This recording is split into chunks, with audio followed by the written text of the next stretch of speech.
జస్టిస్గా చేస్తే రాజీనామా చేసి వెళ్ళిపోయాడు ఆయన.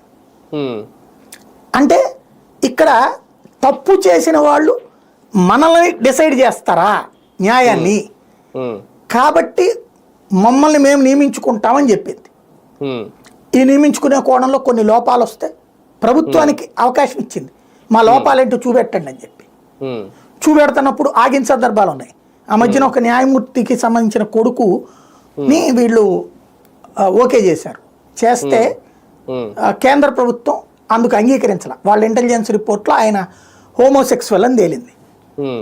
అది వ్యక్తి సంబంధమే తప్పించి దాని కారణంగా ఆపడానికి వీల్లేదని న్యాయస్థానం కొలీజియం లేదు, అట్లాంటి దాన్ని ఆపుతామని వాళ్ళు చాలా రోజులు నడిచింది. చివరికి ప్రభుత్వ పంత నెగ్గింది, ఒప్పుకోవాల్సి వచ్చింది. ఇక్కడ అదొక సంఘర్షణ నడుస్తోంది.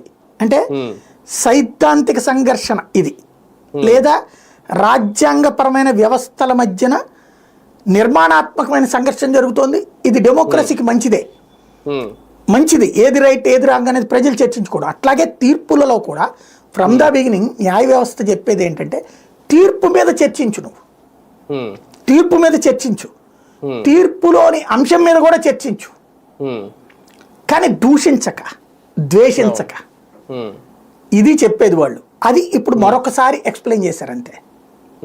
సార్, అంటే ఈ మధ్యకాలంలో ఎక్కువగా చాలా కోర్టులు ఇప్పుడు ఈ ఫర్ ఎగ్జాంపుల్ దీంట్లో చెప్పినప్పుడు వికీమీడియాకి ఈ ఏఎన్ఐకి మధ్య ఏంటి